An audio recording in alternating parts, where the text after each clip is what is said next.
እንደምን አላችሁ ከብራን ቤተሰቦቻችን ግንባር የተገኙ መረጃዎችንና ለሰሙት ይገባል ያልናቸውን መረጃዎች አሰባስበን ወደ እናንተ መጥተናል። እናንተም ሰብስክራይብ፣ ሼር እያደረጋችሁ በርታት እንድትሆኑ ዘንድ እየተማጸንን በቅድሚያ አርዕስተ ዜና እናሰማችኋለን።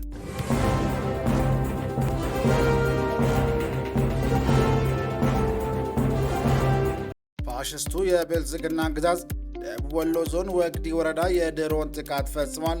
ይህንም ዘገባ ይዘናል። አብራችሁን ቆዩ።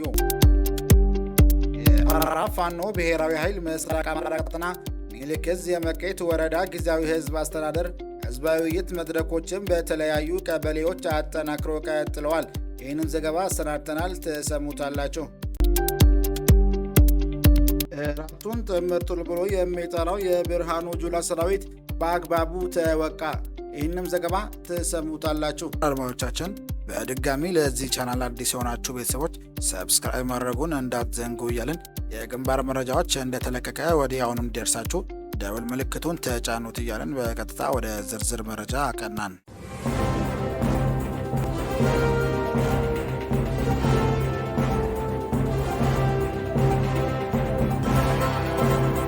ፋሽስቱ የብልጽግና አገዛዝ ደቡብ ወሎ ዞን ወግዲ ወረዳ የድሮን ጥቃት ፈጽሟል።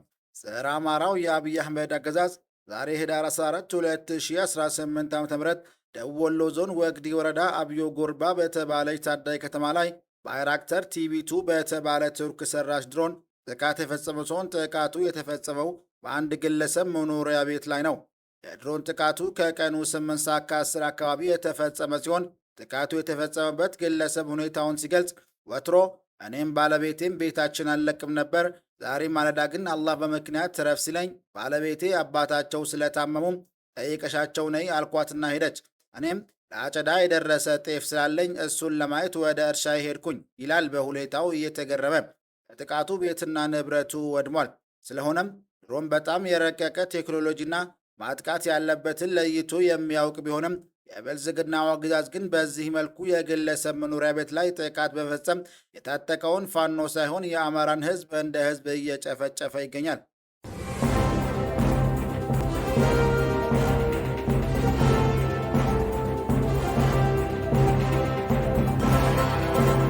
የአማራ ፋኖ ብሔራዊ ኃይል ምስራቅ አማራ ቀጠና ሚኒልክ ዕዝ የመቄት ወረዳ ጊዜያዊ ህዝብ አስተዳደር ህዝባዊ ውይይት መድረኮች በተለያዩ ቀበሌዎች አጠናክሮ ቀጥሏል።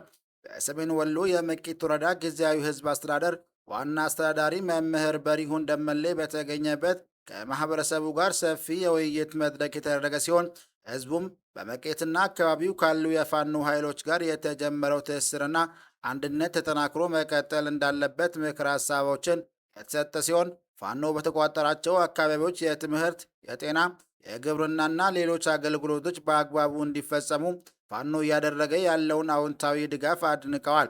በህዝብ ሀብት የተገዛውን የ9 ጤና ጣቢያዎች መድኃኒት በአብይ የጸጥታ አካላት ፍላቂት ላይ መታገቱ የአብይ ስርዓት ለህዝቡ ያለውን ጥላቻ አጉልቶ ያሳየ ነው ብሏል። የወረዳው ጊዜያዊ ህዝብ አስተዳደር ስራ አስፈጻሚዎች በተለያዩ ቦታዎች በመገኘት መድረኩን የመሩ ሲሆን የወረዳው ዋና አስተዳዳሪ መምህር በሪሁን ደምሌ ትግሉ ስለደረሰበት ደረጃ ለምን የአማራ ህዝብ እየታገለ እንዳለና ሌሎች ዘርፈ ብዙ ሀሳቦችን ለውይይት ታዳሚዎች ገለጻ አድርገዋል።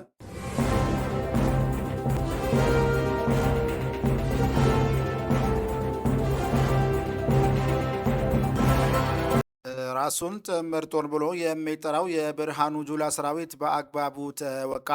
የአማራ ፋኖ ብሔራዊ ኃይል ምዕራብ አማራ ቀጠና ቴዎድሮስ ዕዝ 109ኛ ኮር 99ኛ ክፍለ ጦር በኢንጂነር ልጆች ሲወቃ አረፈደ። ባለፈው ህዳር 12 2018 ዓ.ም በደንበጫ ወረዳ ዋድና አካባቢው ለመውረድ በሶስት አቅጣጫ ቢንቀሳቀስም በደንበጫ ፋኖዎች መመከት መቻሉን መዘገባችን ይታወሳል። የፋኖን በትር መቋቋም ያልቻለው ራሱን ጥምር ጦር ብሎ የሰየመው የእናት ጡት ነካሽ አራዊት ሰራዊት በትላንትናው ዕለት ማለትም በቀን 13 2018 ዓ.ም ባወጣው ሰራዊት ላይ በመተካትና መጠነ ብዙ ለሰው ኃይልና ዙ 23 በመያዝ በጭፍን ፖለቲካ ሰክሮ በአደንዛዥ እጽ ደንዝዞ ከዋድ ወደ የዘለቀ እንቅስቃሴ እያደረገ 2 ሞተሮችን አቃጠለ። በሞተሮች መቃጠል የፋኖን እንቅስቃሴ የገታው የመሰለው የብርሃኑ ጁላ ሰራዊት አስቴባጅና አኳትማ በሚባል ቦታ ፈንጠዝያ ላይ ያለ በሻለቃ የእርሳው ደምሴ እየተመራ የገባው 99ኛው ክፍለ ጦር የኢንጂነር ክብረ ተመስገን ልጆች ሬሳና ቁስለኛ ብቻ አድርገውታል። ስጭኝ ያልኩሽ በርበሬ የሰጠሽኝ ቃሪያ እንዳሉት አባቶቻችን ፋኖ ሌላ ንጹሐን ማንገላታት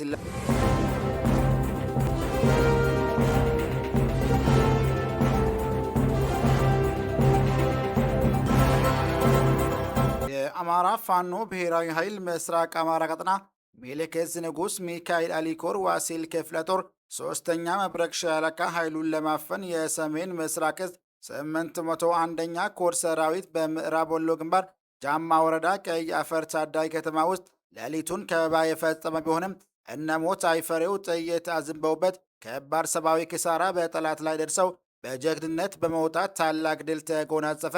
የሶስተኛ መብረቅ ሻለቃ የተወሰነ ኃይል ከተማይቱ ውስጥ መኖሩን በመረጃ ሰዎች አማካኝነት ያረጋገጠው ጠላት ስፍር ቁጥር የሌለው መከላከያ ሰራዊት፣ አድማ ብተና፣ ፖሊስና ሰላም አስከባሪዎችን አሰልፎ በሌሊት ከበባ ቢፈጸመ እነሞት አይፈሬው በተወሰነ ኃይል ብቻ በርካታ ጠላት በመምታት ታላቅ የጦር ሜዳ ጀብድ ፈጽመዋል።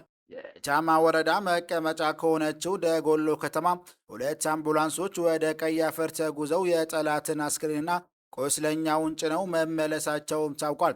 አሁን አመሻሽ ላይ ጭምር አንድ የመከላከያ ሰራዊት አባል አስክሬን ስንዴ ማሳ ውስጥ መገኘቱን ምንጮች ጠቁመዋል። በዛሬው ውጊያ በድምሩ ከ10 ያላነሱ የጠላት ኃይል መመታቱም ተረጋግጧል። የሶስተኛው ሻለቃ ብሬን ተኳሽ አርበኛ መሐመድ ጀማል በጀግንነት ተፋልሞ ሙሉ ኃይሉን ይዞ መውጣት የቻለ ሲሆን በዚህ ውጊያ አርበኛ ሼህ አሊ ሐሰን ገነቴ የተባለ ጀግና እጅ ስጥ ያሉትን የጠላት ኃይል አባላት ረፍርፎ ጥሶ መውጣት ችሏል።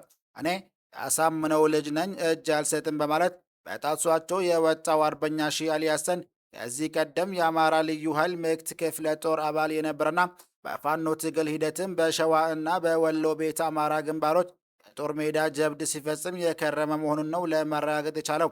የጠላት ኃይል የሶስተኛ መብረቅ ሻለቃ ብሬን ተኳሽ የሆነውን አርበኛ መሐመድ ጀማልንም ለማፈን ጥረት ያደረገና እጅ ስጥ ያለ ቢሆንም አርበኛውም አላስለመርንም በማለት ብሬኑን አንስቶ ግራ ቀኝ እሳት በማዝነብ ከበባን ሊሰብር ችሏል።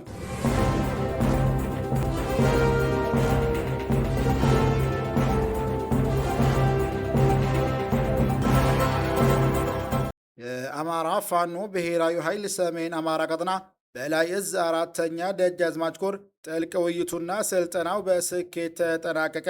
የ4ኛው ደጃዝማች ኮር አመራሮችና በኮሩ ስር የሚገኙ የ6 ክፍለ ጦር አመራሮች በመሪዎች በጥልቀት ስልጥነው ተልእኮ ቆጥረው ተቀብለዋል።